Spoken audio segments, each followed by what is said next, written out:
नमस्कार जी। सियाराम मैं सब जग जानी, करूँ प्रणाम जोरी युग पानी। 108 रामायण जी पठित्वा पुनः जन्म न विद्यते।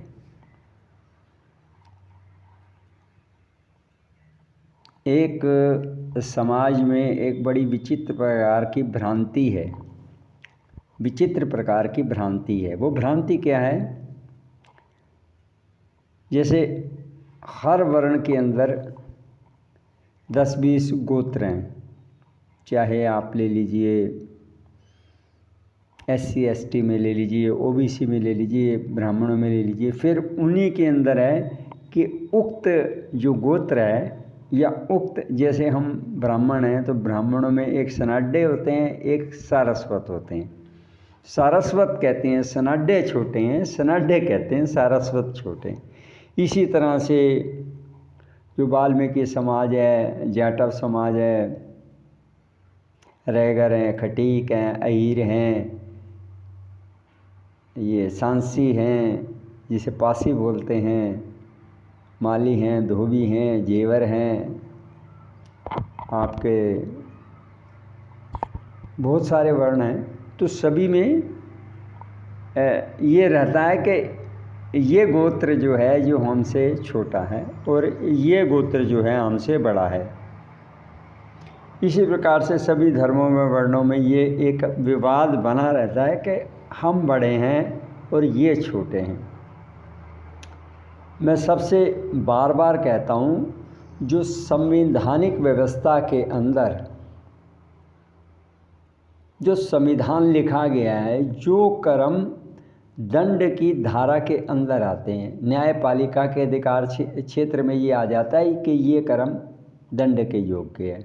जैसे मुझे दंड मिला हुआ 20 साल से है जी, तो वो जो है वो कर्म जो है तुच्छ है, मतलब निम्न है, छोटा है।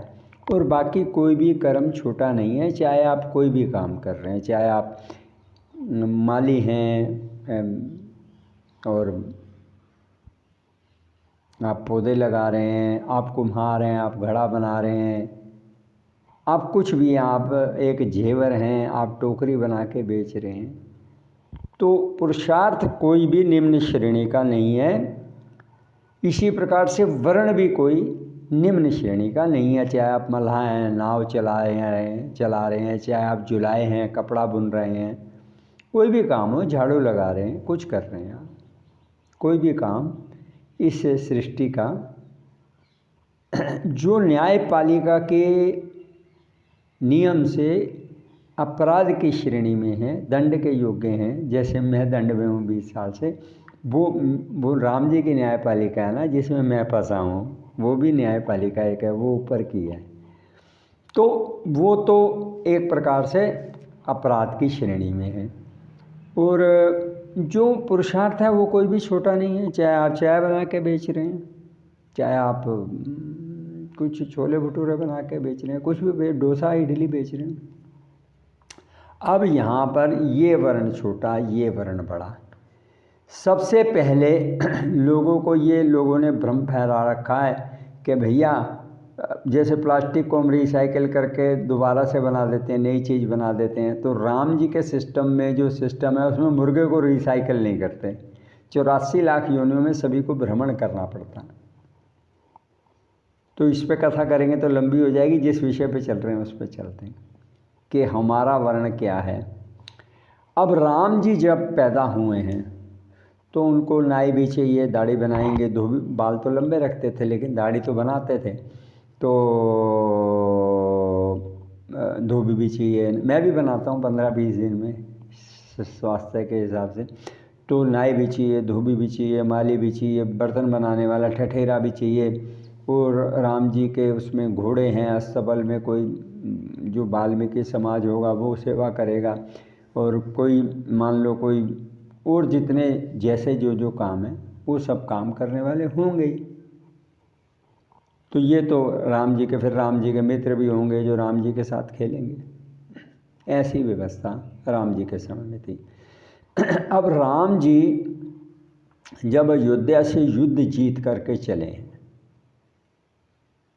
तो सबसे पहले मैं एक बात स्पष्ट कर दूं कि जीव को जो दूसरा जन्म है लगभग 8 से 10 हज़ार साल बाद मिलता है, क्योंकि एक कछुए की उम्र 500 साल है, एक पीपल के पेड़ की उम्र 1000 से 2000 साल है, एक बरगद के पेड़ की उम्र 5000 से 25000 साल है। आज भी वैज्ञानिक शोध करते हैं। उक्त देश में ये बरगद का पेड़ है और उसके अंदर से हाईवे निकला हुआ है, गाड़ियाँ निकल रही हैं, इतना बड़ा है कि उसके बीच में से हाईवे निकल रही है। वो बता रहे हैं कि 15,000 साल पुराना है। उसके थोड़ा सा ले लेते हैं मटेरियल, उसकी शोध करते हैं कि भी ये कैसे कितना पुराना है, तो 15,000 साल पुराना है। तो जब 84 लाख योनियों में जाएगा तो आदमी वो भी बनेगा, कीट पतंगे भी बनेंगे, घास पत्ते भी बनेंगे। 2-2, 4-4 दिन की हैं, लेकिन 84 लाख में। और कई योनियाँ होती हैं, 88 प्रकार की योनियाँ हमारे शरीर में होती हैं। जो एक मल के अंदर कीड़ा हो जाता है, कृमि हो जाते हैं, कृमि में भी कई प्रकार के होते हैं, 4-5-6 प्रकार के होते हैं। फिर यहाँ हमारे छोटे छोटे जीवाणु हो जाते हैं इसके अंदर, वो हमें दिखते नहीं, नहाते हैं निकल जाते हैं आँखों के अंदर। फिर खांसी जुकाम, ये भी एक दही में आप देखेंगे तो वो तैरते रहते हैं जीवाणु, वो पौष्टिक होते हैं। तो जीवाणु होते हैं, और ये जो खांसी जुकाम के ये कीटाणु होते हैं, ये भी योनि है। कोरोना का जीवाणु कीटाणु है, ये भी योनि है। ये सब योनियाँ हैं, 84 लाख योनियाँ हैं ये। अब यहाँ पर विषय आ रहा है कि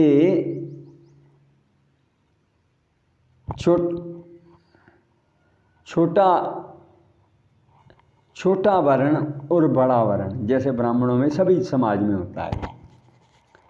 अब होता क्या है, जब राम जी चले हैं लंका से युद्ध जीतकर, तो पुष्पक विमान है उनका। पुष्पक विमान का बहुत सारा विस्तार हो गया है, सारे बानर भालू चढ़ गए, रीछ चढ़ गए उसके ऊपर। पहले तो उन्होंने हनुमान जी को बिठाया था, लेकिन वो कहने लगे हम भी चलेंगे, तो बोले तथास्तु। तो साइंस को अभी बहुत कुछ सीखना है, विज्ञान को दुनिया में। Expendable spaceship. तो उसके बाद जब चले हैं राम जी, तो नैमिषारण्य में 88,000 ऋषि तपस्या कर रहे हैं। अब ये तो हो नहीं सकता, 88 के 88,000 ऋषि जो हैं वो ब्राह्मण ही हैं। भाई अब किसी गांव में कोई जो किसी शहर में आप जाओगे तो सभी एक वर्ण तो नहीं मिलेंगे, मिले जुले होते हैं। कुछ क्षत्रिय भी होंगे उसमें, 88,000 ऋषियों में कुछ क्षत्रिय भी होंगे, कुछ दूसरे वर्ण भी होंगे, हो सकता है कुछ SC ST भी हो, OBC भी हो। चलो इस पर ज़्यादा मंथन ना करते हो, हम कथानक को आगे लेके चलते हैं। तो 88,000 ऋषि जब जा रहे हैं, तो जब पुष्पक विमान उनके ऊपर से निकला तो सब कहने लगे प्रभु हमें अपनी आप सर्वांग सेवा दीजिए। सर्वांग सेवा मतलब खाना भी बना दें, सिर में चंपे भी करते हैं, सब कुछ करते हैं। सर्वांग सेवा मतलब शरीर से सेवा दीजिए। तो भगवान ने, राम ने कहा भाई अभी तो मेरी टीम मेरे साथ है, ये जो टीम है पुष्पक विमान में चढ़ी हुई, अभी लंका का युद्ध जीत के आ रहा हूँ। अभी ये फिल्म तो हमारी क्लोजिंग हो रही है, तो अब इसका मैं रिवर्स में जाके वो बैक फ्लैश में दिखाते हैं ना, बैक फ्लैश। अब बैक फ्लैश में तुमको लेके जाऊँ तो मज़ा नहीं आएगा। उन्होंने कहा मैं सीक्वल बनाऊँगा। बोले सीक्वल क्या बनाओगे? बोले मैं सीक्वल ये बनाऊँगा जब मैं कृष्ण काल में आऊँगा तो उस सीक्वल में मैं आपको साथ रखूँगा। अब फ्लैशबैक में ले चलेंगे तो वो फिर कहानी वो दूसरी तरह से हो जाएगी। तो बोले कि जब, क्योंकि आप पिक्चरें देखते हैं ना, तो उसके हिसाब से हम भी कभी देखा करते थे, तो उसके हिसाब से आपको आसानी से समझ आ जाएगा। तो राम जी ने कहा जब सीक्वल बनाऊंगा, जब मैं कृष्ण काल में आऊँगा तो आप सबको सेवा दूंगा, तथास्तु। अब भगवान ने तो तथास्तु कह दिया, राम जी की तो तथास्तु खाली जाएगी नहीं।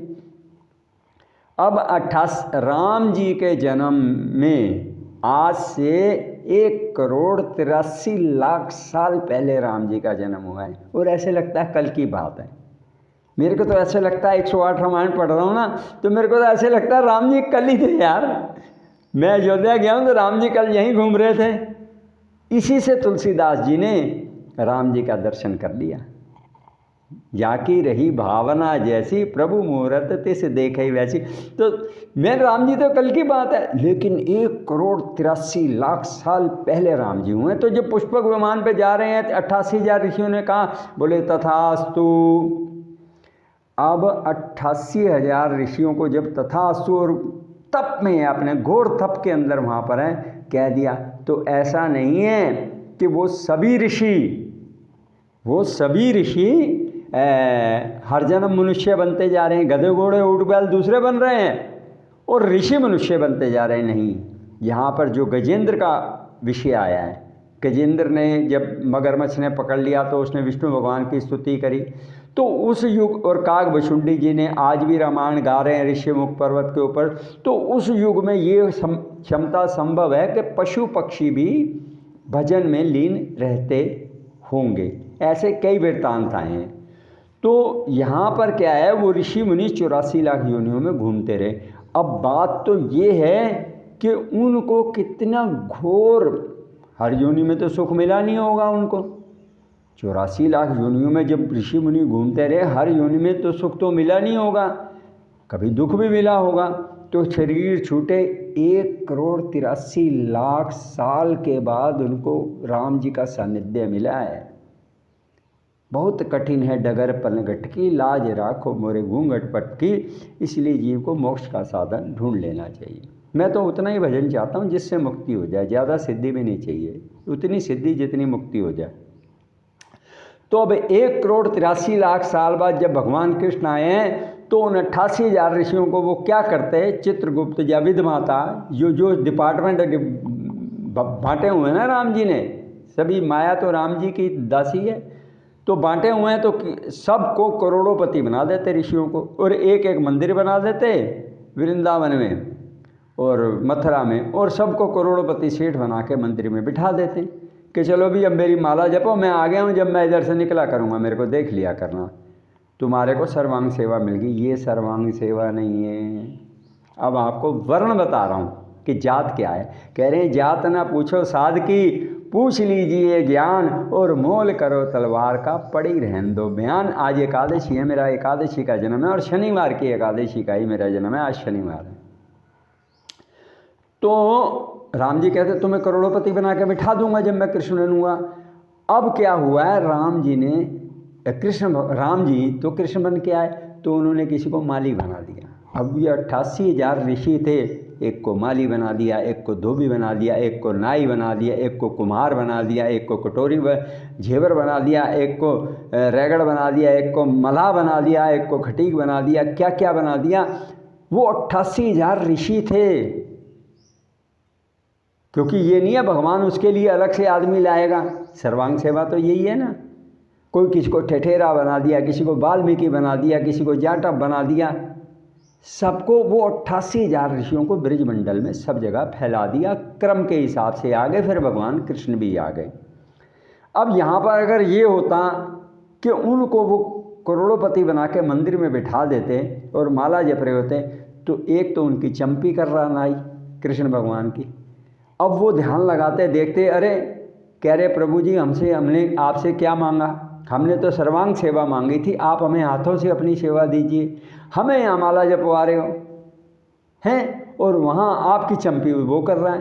तो आपके साथ ग्वाल सखा तो वो बना हुआ है जो धोबी आपके कपड़े धो रहा है, आपका गमछा धो रहा है। तो यहाँ पर वो 88,000 ऋषि थे, कोई नाई बन गया, कोई धोबी बन गया, कोई कुम्हार बन गया, कोई झेवर बन गया, कोई ठठेरा बन गया, कोई मल्लाह बन गया। वो 88,000 ऋषि थे। तो यहाँ पर फिर जात कहाँ है? जब ऋषि मुनि धोबी कुम्हार झेवर सईस तेली हैं कुर्मी बनने के लिए तैयार हैं कि भगवान की जो है सर्वांग सेवा मिले, तो आप किस जात पात के चक्कर में पड़े हो और दूसरों को दंड दे रहे हो और खुद अपना प्रारब्ध बिगाड़ रहे हो किसी जन्म का। किसी जन्म में जात पात में नहीं था, इस जन्म भी जात पात में नहीं हूँ और मैं चला जाऊँगा। 108 रामायण जी पठित्वा पुनः जन्म न विद्यते। तो यानी जब 88,000 ऋषि धोबी माली मल्लाह ये बन गए, रसोइये बन गए, कोई भंडारी बन गए, कोठारी बन गए, धोबी बन गए, क्या क्या बन गए। तो यहाँ पर और एक लोग धोबियों को बहुत बुरा बोलते हैं कि भगवान ने, अरे एक बात सुनो, कोई जीव एक बुरा होता है, कोई आतंकवादी होता है किसी धर्म के अंदर। जैसे रावण था, रावण ब्राह्मणों में था, ब्राह्मण सम्मान पा रहे हैं सारे, सब उनको सम्मान देते हैं। तो एक ब्राह्मण से सारे ब्राह्मणों को तो सम्मान दे, एक धोबी से सारे धोबियों को दंड थोड़ी मिलेगा। बाकी ब्राह्मण तो मालपुआ खा रहे हैं। किसी भी वर्ण के अंदर यदि कोई एक आदमी गलत है, उस वर्ण में 99% लोग सोने और हीरे जैसे होते हैं, मक्खन मलाई दूध शहद जैसे होते हैं। इसको समझ लीजिए, सभी वर्ण सम्मान के योग हैं। अगर कहीं से वो विवाद को जोड़ते हैं कृष्ण काल में, तो वो धोबी फिर आ गया होगा राम जी के, कृष्ण के राम के सम्मुख आ गया होगा, राम कृष्ण भगवान ने अपना हिसाब कर लिया। लेकिन सभी बुरे नहीं होते। जैसे ब्राह्मणों में रावण एक था, बाकी ब्राह्मण सम्मान पाते हैं, इसी प्रकार किसी भी कुल के अंदर यदि एक निकृष्ट जीव हो तो बाकी सभी सम्मान के योग्य हैं। तो यहाँ पर जब 88,000 ऋषि, धोबी, माली, झेवर, मलाह हैं और कुम्हार, ठठेरे और जो घोड़े की नाल लगाते हैं, वो बनने के लिए तैयार हैं, तो महाराज आप किस जात के चक्कर में पड़े हो? और फिर 88,000 ऋषियों को 84 लाख योनियों में घूमना पड़ा। और जो मानुष योनि है ये कोई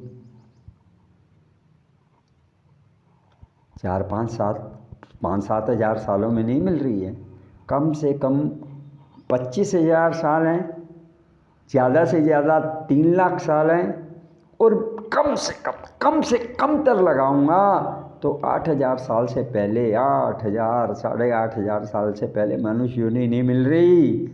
और वो जो 88,000 ऋषि थे वो 1,83,00,000 साल तक 84 लाख मनुष्य बनते रहे होंगे बीच बीच में जब तक करते। लेकिन जब तक कृष्ण नहीं आए तो सर्वांग सेवा उनको मिली। कोई माली बना, कोई धोबी बना। वो आज भी ब्रजमंडल में वो जितने भी घूम रहे हैं वो 88,000 ऋषि घूम रहे हैं। और आप चित्रकूट में जाएंगे, आप अयोध्या जी में जाएंगे तो वो अब सतयुग में जाना पड़ेगा। किसने वांछा की थी? देखिए, यदि आप राम जी की वांछा करेंगे आपका संकल्प नहीं बदलेगा। आप सोचिए, राम जी मेरे घर में पैदा होंगे तो जितने सितारे हैं उनकी कहीं ना कहीं धरती है, किसी ना किसी कल्प में राम जी की आपकी संतान हो जाएंगे।